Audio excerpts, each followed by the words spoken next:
So we're now going to be moving on to performer list employment changes in PCSE Online.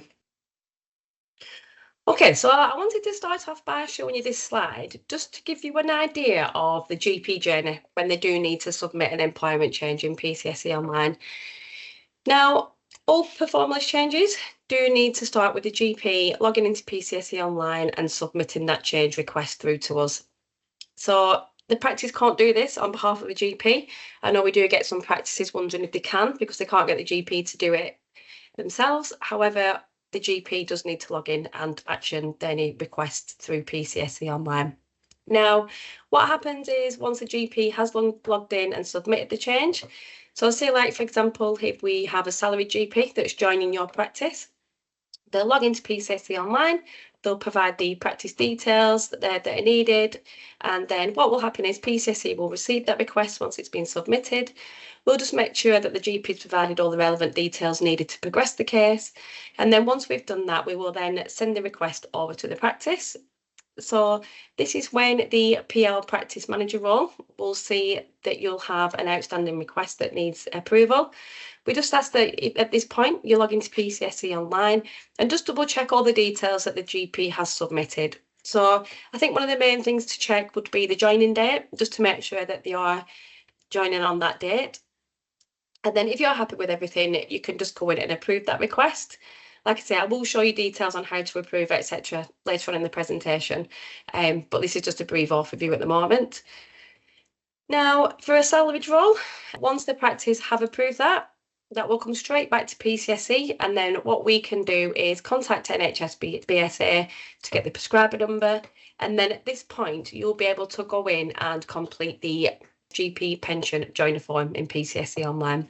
Once the joiner form has been completed, that's when the GP will then appear on the practice estimate form, and then the pension deductions can be made from the practice and prescribing costs can be correctly aligned.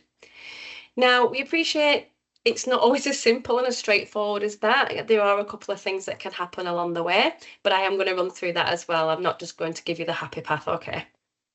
Now, a GP can also join as a principal GP, so join as a GP partner.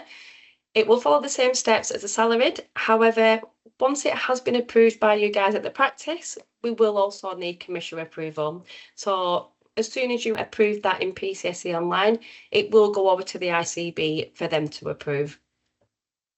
Now, once the ICB have approved the request, it will follow the same steps as I've previously mentioned for a salaried GP. So we will contact NHS BSA, request for all the prescriber codes. You at the practice can then go in and complete the joiner. And then once you've done that, you can complete the estimate. Some of the problems that we do kind of see that happen is at the pension joiner side of things.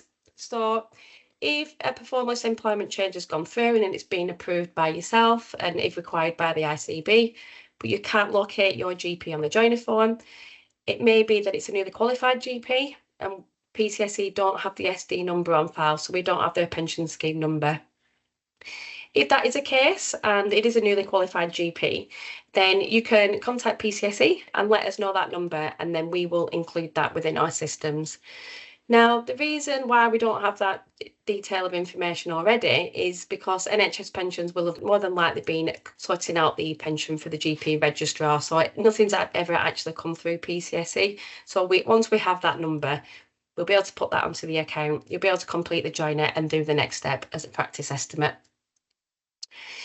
Now, another query that we do sometimes get once the GP has been approved is that the GP isn't aware of how to find their prescriber number. Now, for a salaried case, we don't contact them with the number directly, like we would do with a principal GP, i.e. GP partner. However, both salaried or principal GPs can log into the PCSE Online account and they'll be able to find the prescriber code on there. I do have a screenshot of that to show you later on. It's not something that you'd be able to see at the practice, but if you do need to link in with any GPs at your practice to get the number, at least you're going to be able to see where they can find it if they log into their account. Okay, so just looking at the performer list side of things then, before we do look at the pension joiner and estimates form in a bit more detail. Now, at the moment, we do have quite a few GP employment changes that are outstanding at both practice level and ICB level. Now, this is for various reasons, which we do appreciate. However, we have been doing some recent webinars with ICBs and asking what kind of challenges they have with approving any employment changes. And one of the key themes were around the contract variation. So if a GP is joining as a principal or GP partner, then there is the contract variation that's needed in order to progress that case. Now, without that, the ICB cannot continue. Now, there is no set process set in place. Now, before PCSE transformed to PCSE Online, PCSE agents would request this and they would start the ball rolling with the contract variation. However, that's no longer a PCSE process. Now, after speaking with some of the ICB members that are responsible for actioning the performance changes, they were saying that it would be ideal for practices to link in with them as soon as they know they're going to have a partner either joining or leaving the practice, just so we can get that contract variation paperwork started as soon as possible. Now, one other thing that we did see is that we kind of see that a lot of ICBs work differently. There isn't really any set process set in stone. So I guess as from PCSE, we could just advise that it may be a good idea to link in with your ICB and see how to best work through these and just see if there's something that we can all do together to try and get these employment changes moving along for the GP. Essentially, we need the GP employment change approved as soon as possible. So essentially, when it comes to them doing the end of year forms, the pension's going to be accurate. So as I mentioned previously about the prescriber number, where the GP can find it. So like I said, you're not going to be able to view this from a practice point of view, logging in your organisation. This is a GP's view, okay? Just in case you ever need it, rather than picking up the phone to PCSE, you'll probably find that it's a lot quicker just to link in with the GPs whose prescriber number you require. Now, all they need to do is log into the PCSE Online account and select the Employment Details tab as shown on the left. And then once they click that, it will show them lots of details really. So it will show them their current employment details, so the practice that they're linked at. It will show the practice address, whether they are a principal GP or a salaried GP, and it will also have the prescriber number there as well. So hopefully that will help you going forward if you are outstanding any prescriber numbers. Now, you can also check on the NHS Digital ODS portal for a prescriber number if you're not having any luck with the GP. This isn't a PCSE website, but we thought we'd just show this for you just in case you do need to find a prescriber number. So once you visit the website, you can just put your practice code in the code search box, and then that should give you a list of all the GPs that are attached to your practice, and it will also include the prescriber number as well. Now, I do believe on this website, when you do search for your GP, so sometimes there's a code in front of the prescriber number, so you'll need to take that off before using the prescriber code. So I just wanted to run through what kind of performance changes you're going to see in PCSE Online. So if you've got a GP joining your practice, that will go through PCSE Online. And if you've got a GP leaving your practice, again, that will run through PCSE Online. They will also change the role. So if they are currently attached to your practice, but they need to change their role to a principal, that will need to be a full employment change as well. And again, if they're changing from a principal GP to a salaried GP, we won't know automatically that they've changed roles if they're currently attached to your practice. They do need to go into PCSE Online and make that change. And again, if they're resigning or retiring, they'll put the withdrawal through PCSE Online, as the same with 24-hour retirements as well. But again, if you want to be able to action any of these requests in PCSE Online, the role that you need is the PL Practice Manager role. Okay, so I'm now going to show you how to approve and reject performance requests in PCSE Online. So you'll first log into your PCSE Online account. As you can see on here, it's got two different tiles. So you've got a perform list tile and a records and supplies tile. Now you'll notice on this example, it doesn't have anything to do with payments and pensions. Now, these tiles will represent the roles that you've got in PCSE Online. So if you log into your PCSE Online account and you don't have the perform list employment change tab, that would indicate that you don't have the correct roles in PCSE Online. Just like if you need to go in and submit a joiner form or complete a leaver form, if you can't see the tab like the screen is now, chances are you don't have the role. That's why you can't see that on there. So you'll just need to speak to your user administrator and get them to add the required roles that you need. Okay, so to start actioning any performer list changes, you can either select performer list at the top, or you can select performer list in the green tab there, just in the box. And then once on this home screen, if you head over to the activities queue, this will bring up a list of all the cases that are awaiting action at the practice.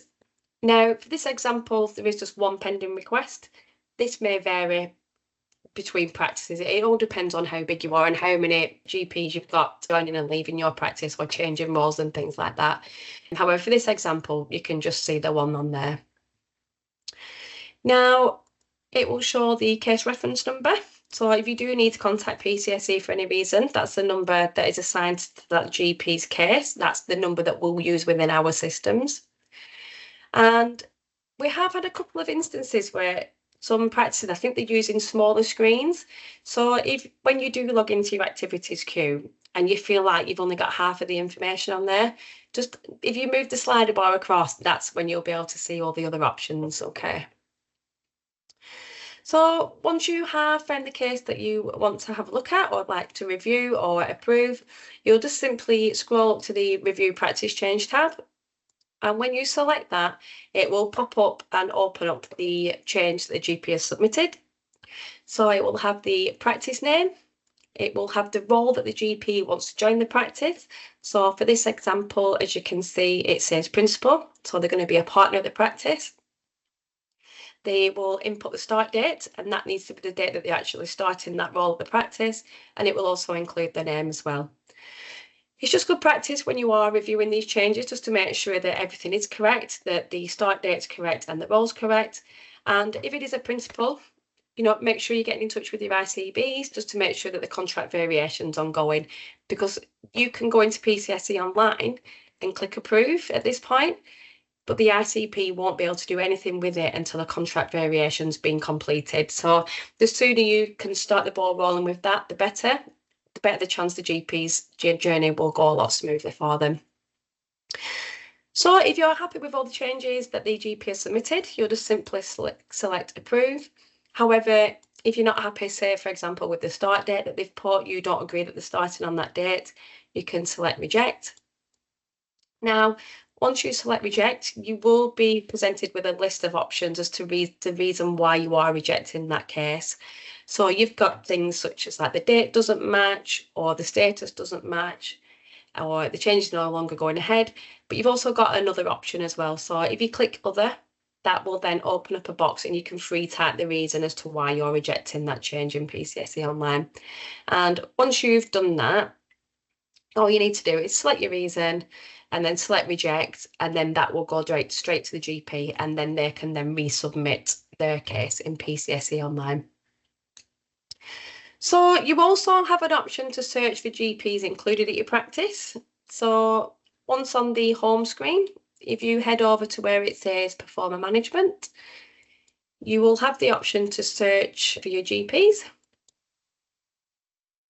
So in that box, you can search for a single GP just by adding their GMC number and then selecting search. And then that will display that GP. And then what you can do at this point is select that GP, and then that will open up the audit history for that GP. At this point, if you can see a box under where it says action, it will say review change. However, for this example, this GP doesn't have any outstanding approvals. I will show you when I'm going through the historical cases report what it'll look like if there are any outstanding requests for your GP. But for this example, the GP doesn't have anything outstanding. But if you wanted to have a look in more depth at the GP and their audit history, you'll just select the performer name in blue because that's a clickable link, and that will then bring up all the details that you can review. Okay, so in the same area, you've also got the option to conduct an advanced performer search. So again, select the performer management tab and then select advanced performer search. And then under performer type, you'll need to change that to medical. And then if you select search at this point, when you click that, that will give you a list of all the GPs that are linked to your practice.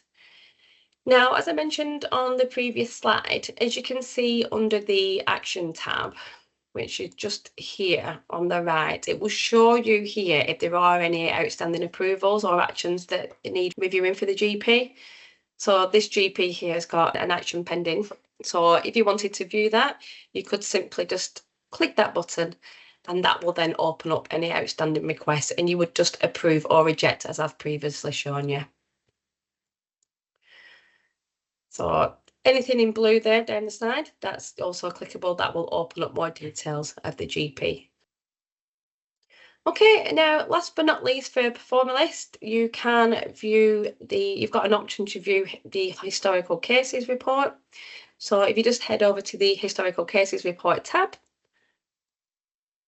and then on this page, you've got the option to search between dates. So say like if you wanted to search for everything from within 2024, you could simply put the 1st of January 2024 and then put today's date and click search. But like I say, it's up to you what dates you put in there. However, just be mindful that anything that's been processed through PCSE Online will be in here, but anything pre-transformation, so anything before PCSE Online was introduced, won't be included on these reports, and that's simply because the data wasn't included when the system was built. So anything pre-transformation will be in here, but anything beforehand won't be. Okay, so once you have put the dates that you want to search, pop your dates in, click search, and then that will give you a list. Now, you also have an option to download an extract of that, so it'll be easy to filter through and things. So you just simply select download extract, and then that will give you a spreadsheet that will include things like the performer name, the performer type, it'll have the GMC number on there and what kind of case type it was, whether they were joining your practice, which would be a gaining case. If they were leaving, that would be a leaver case. And it's also got the dates on there as well of when the cases were completed and what kind of status it is, along with the PCSE case reference number. So if you ever needed to contact PCSE about a case, always provide us a CAS number that's linked to them. But yeah, so that's it for Performer List. I'm going to have a quick break and just link in with Lucy to see if there are any common questions or if there's anything that she thinks I've missed or anything that you want to just run over with everybody. Thanks, Debbie. Yeah, hi everyone. I've got a few things that I just want to go over that I've seen some of the most asked questions either today or in previous webinars. So just to reiterate what Debbie said about how important it is to keep the portal user roles updated at the practice. And without this, the cases that we work on, they won't be able to make their way through the system. Equally, if you have any cases in your queues that you don't want to approve but you're not sure what to do, please don't leave them in there. If the information's not right, please go ahead and reject them. Hopefully everything Debbie went over today will have helped with like how to do all the user roles updating, keeping those updated. I've seen lots of questions on it as well, so I think we're getting through those too. If you've got any more trouble with it though, just go ahead and email the portal inquiries address and we'll get it sorted. The system is meant to stop duplicate cases from happening. However, if you think you've got duplicate cases in your queue and you're happy with the change, then you can just go ahead and accept one of them and reject the other one, stating duplicate case as the reason for rejection, and we'll get the accepted one through. A question I've seen pop up a couple of times today is, do the GPs need to log the changes on their own portal? The short answer is yes. That should be the first step for the GP to put an employment change request in on the portal. Once those approvals are back, you can then go in and sort out the pensions forms. If you're unable to submit a pension form, it might be because the GP hasn't yet updated the portal to change their employment. Please encourage all new and leaving GPs to log onto the portal and update their employment history every time they join or leave your practice. If they don't do it, it can end in costly implications for the practice, as well as issues with prescribing. If they have submitted the change, then the pension forms won't be able to be completed until we've got all the approvals in. So that would be practice approval for salaried or practice or ICB approval for partners. Something else I wanted to highlight was that the way that the NHS BSA are now issuing prescribing codes, it's changed slightly. It means that they're asking us to swap them around a little bit more than they used to. So every time we get a request from the BSA to swap a prescribing code around, we are emailing the practice managers just to let you know that we've changed it. So please keep an eye out for those emails too. On the historic cases, those really old ones where the cases were created in sort of 2019, 2020, we're so keen to get these out of the queues. So if you've got any questions about specific cases, go ahead and email us in. And that's everything really that I wanted to highlight. I'll hand it back to Debbie.